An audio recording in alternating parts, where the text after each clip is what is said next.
নমস্কার, সময় বাংলাতে আপনাদের স্বাগত। আপনাদের সাথে আমি প্রীতি। এক ঝলকে দেখে নেব আজকের কিছু গুরুত্বপূর্ণ সংবাদ। কেন্দ্রের বিজেপি সরকারের নতুন কৃষি বিলকে কালা বিল আখ্যা দিয়ে প্রতিবাদে সোচ্চার হল তৃণমূল।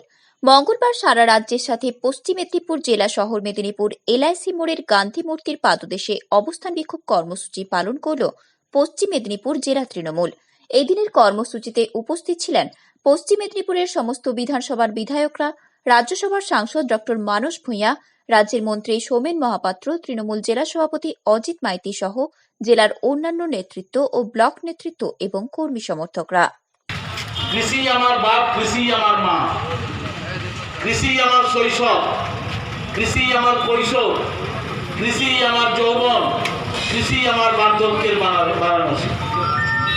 কিন্তু সেই কৃষিজীবী পরিবারের সন্তান হিসেবে একটা কথা আপনাদের আমি বলতে পারি, ভারতবর্ষের ভারতীয় জনতা পার্টির কেন্দ্রীয় সরকার কৃষিজীবী মানুষের উপর যে আঘাত বারে করে চলেছেন, কেবলমাত্র কিছু বৃহৎ শিল্পপতির স্বার্থে, কিছু বৃহৎ ব্যবসায়ী গোষ্ঠীর স্বার্থে আমাদের রক্তের শেষ বিন্দু পর্যন্ত এই কালা কালানের বিরুদ্ধে আমরা গ্রামে গঞ্জে লড়াই পরিচালনা করব, এই শপথ নিয়ে আজকে সবাইকে এখান থেকে উঠতে হবে। এভাবে কৃষিকে ধ্বংস হতে দেওয়া যাবে না। একজন মানুষ ভারতবর্ষের ক্ষমতায় আছে অপপ্রচারের উপর ভিত্তি করে, মিথ্যের উপর বেশ করে, অন্যায়ের উপর বেশ করে, নাটকের উপর বেশ করে, কিমিকের উপর বেশ করে, আর সেই সরকারটা একটার পর একটা সিদ্ধান্ত নেবে জনবিরোধী। আমরা মিদনাপুরে গান্ধী মূর্তির সামনে কৃষকের স্বার্থে, কৃষির স্বার্থে, অর্থনীতির স্বার্থে, গ্রাম ভারতের স্বার্থে, গ্রাম বাংলার স্বার্থে অবস্থানে সামিল হয়েছে। অবস্থানে সামিল হওয়ার প্রত্যেকটি কর্মী এবং সমর্থকদের দলের পক্ষ থেকে আমি বিনম্র শ্রদ্ধা নিবেদন করছি। মঞ্চে আছেন অজিত বাবু, আমাদের সভাপতি, মঞ্চে আছেন বিক্রম বাবু নেত্রী, এসছেন শ্রীকান্ত বাবু বিধায়ক, আছেন বিকাশ বাবু, রবি বাবু, আছেন দেবাশিস চৌধুরী, অভিজিৎ দত্ত, গোপাল সাহা সমেত অসংখ্য নেতৃত্ব। কেশপুরের এত মানুষ মারা যাচ্ছে, তৃণমূল যখন এত মানুষ মারছে, তখন ভারতীয় জনতা পার্টি একটু তো রক্তের ব্যবস্থা করতে পারে। সেই জন্যই মঙ্গলবার এই রক্তদান শিবির। এটা মানুষের প্রতি বার্তা যে আমরা রক্ত নিতে চাই না, রক্ত দিতে চাই। বিজেপি এই কর্মসূচির মধ্য দিয়ে বার্তা দিল যে আপনারা যত মানুষ মারবেন, আমরা আমাদের রক্ত দিয়ে মানুষকে বাঁচাবো। মঙ্গলবার পশ্চিম মেদিনীপুরের আনন্দপুরের ধামসাই এলাকায় এক রক্তদান কর্মসূচিতে এসে তৃণমূলকে কেশপুর প্রসঙ্গে এভাবেই কটাক্ষ করলেন বিজেপির নেত্রী ভারতী ঘোষ।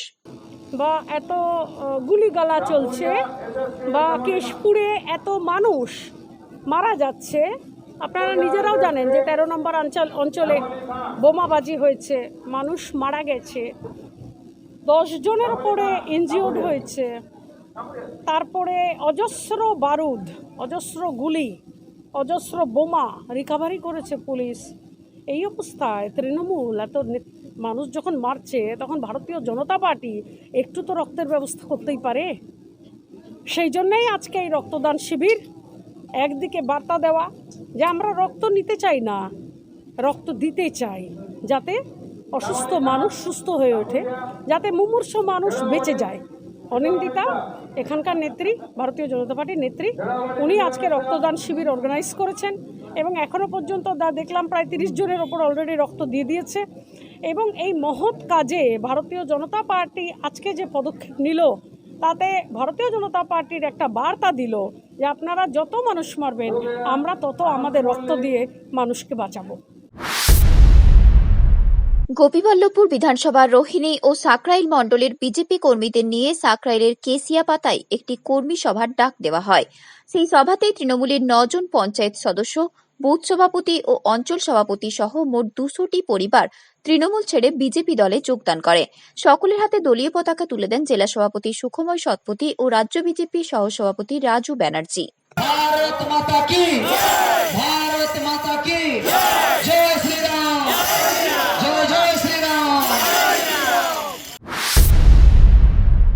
আংশিক সময়ের শিক্ষক শিক্ষিকাদের স্থায়ীকরণ, ন্যায্য মাসিক বেতন, অবসরকালীন ভাতা সহ 7 দফা দাবিকে সামনে রেখে আন্দোলনে নামল পশ্চিম মেদিনীপুর জেলা আংশিক সময়ের বিদ্যালয়ের শিক্ষক শিক্ষিকা বৃন্দ।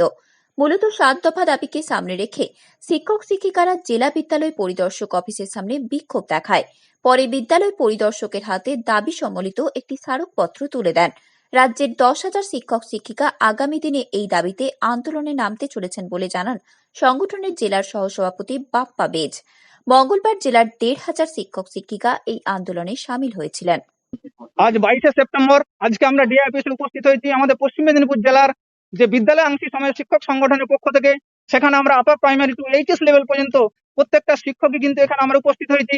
আমরা এই শিক্ষকরা যারা উপস্থিত হয়েছি তারা আমরা সবাই মিলে একটা ডাটা শিট পূরণ করে এবং একটা স্মারকলিপি মাধ্যমে আমরা ডিআই অফিসে আজকে স্মারকলিপি জমা দিচ্ছি। যেখানে এই 7 দফা দাবি আছে তারা আমাদের প্রথম দাবি হচ্ছে আমাদেরকে স্থায়ীকরণ করতে হবে, দ্বিতীয় দাবি হচ্ছে আমাদেরকে উপযুক্ত সাম্মানিক প্রদান করতে হবে, তৃতীয় দাবি হচ্ছে আমাদেরকে অবসরকালীন সময় এককালীন ভাতা প্রদান করতে হবে, চতুর্থ দাবি হচ্ছে আমাদেরকে এসএসসিতে সংরক্ষণ করতে হবে, পঞ্চমত দাবি হচ্ছে আমাদেরকে স্বাস্থ্যসাথীর আওতায় আনতে হবে, ষষ্ঠ দাবি হচ্ছে আমাদেরকে বিভিন্ন রকম কর্মচারীর যারা উৎসবে বোনাস পায় সেরকম আমাদেরকে কর্মচারীদের মতো উপযুক্ত বোনাস দিতে হবে। এবং আমাদের সপ্তমত দাবি হচ্ছে অর্থাৎ স্কুল থেকে বিদ্যালয় থেকে যাদের তাড়িয়ে দেওয়া হয়েছে তাদের আর তাড়িয়ে দেওয়া চলবে না, তাদের উপরন্ত এবং তাদেরকে পুনর্নিয়োগ করতে হবে। এই 7 দফা দাবি নিয়ে আমরা উপস্থিত হয়েছি আজকে ডিআই পশ্চিম মেদিনীপুর জেলা ডিআই অফিসের সামনে। ডিআই সাহেবকে আমরা স্মারকলিপি একটা প্রদান করব এবং এই স্মারকলিপি প্রদানের মাধ্যমে ওনার সঙ্গে আমরা একটু আলোচনা করব। যেহেতু দেখা যাচ্ছে যে কি মুখ্যমন্ত্রী মানবিক দিক থেকে খুবই সচল আছেন, সেরকম কলেজের পার্ট টাইম টিচারদের একটা সিভিক ভলান্টিয়ারদের তাদের যেমন একটা বেতন বৃদ্ধি করেছেন এবং কলেজ পার্ট টাইম টিচারদের যেমন একটা স্থায়ীকরণ করেছেন, সেরকম দিক থেকে আমরা চাই যে মানবিক দিক থেকে মুখ্যমন্ত্রী আমাদের দিকে একটু নজর দিন। এবার পথ আটকে এক গ্রামবাসীর কাছ থেকে সবজির ব্যাগ ছিনিয়ে ব্যাগে থাকা সমস্ত সবজি নিমেষে সাবার করে দিল হাতি মহারাজ।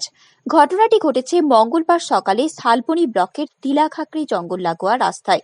স্থানীয় সূত্রে জানা যায়, মঙ্গলবার সকালে বাজার সেরে মোটর বাইকে করে বাড়ি ফিরছিল এক গ্রামবাসী। হঠাৎই জঙ্গল থেকে রাস্তায় বেরিয়ে এসে ওই ব্যক্তির পথ আটকায় একটি দাঁতাল হাতি। সামনে হাতি দেখে মোটর সাইকেল ফেলে ছুট দেয় ওই ব্যক্তি, আর এরপরেই দাঁতাল হাতি মোটর সাইকেলে থাকা ব্যাগের সমস্ত সবজি সাবার করলো একাই।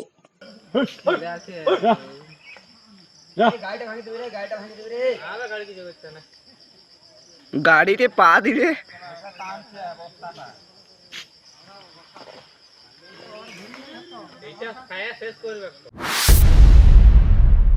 করোনা আবহের মাঝে মেয়ের জন্মদিনের আনন্দটা আরও কিছু শিশুর সাথে ভাগ করে নিলেন মেদিনীপুর শহরের রবীন্দ্রনগরের বাসিন্দা শিক্ষক দম্পতি। মঙ্গলবার কেশপুর ব্লকের মহিষাগেড়া হাই মাদ্রাসার ভূগোলের শিক্ষক নরসিংহ দাস এবং কেশিয়ারি ব্লকের করাটা রসরা মুড়াকাটা নটবর বিদ্যাপীঠের ভূগোলের শিক্ষিকা সুরঞ্জনা প্রধান দাসের একমাত্র কন্যা মধুপর্ণা দাসের ষষ্ঠ জন্মদিন উপলক্ষে এই শিক্ষক দম্পতির উদ্যোগে 30 জন শিশুর হাতে তুলে দেওয়া হল কেক ও নানা শিক্ষা সামগ্রী। কেশপুর ব্লকের মুন্ডলিকা নবারুণ সংঘের সহযোগিতায় মুন্ডলিকা গ্রামে অনুষ্ঠিত এই কর্মসূচিতে শিক্ষক নরসিংহ দাস নিজে উপস্থিত থেকে শিশুদের হাতে শিক্ষা সামগ্রী তুলে দেন। নবারুণ সংঘের পক্ষে উপস্থিত ছিলেন অঞ্জন ঘোষ ও মিলন রায়। এছাড়াও এদিন উপস্থিত ছিলেন নরসিংহবাবুর ভাতৃপ্রতিম সমাজসেবী শিক্ষক মণিকাঞ্চন রায়, রাজেশ বেরা, পীযূষ রানা প্রমুখ। আজ আমার মেয়ের জন্মদিন, একমাত্র মেয়ের।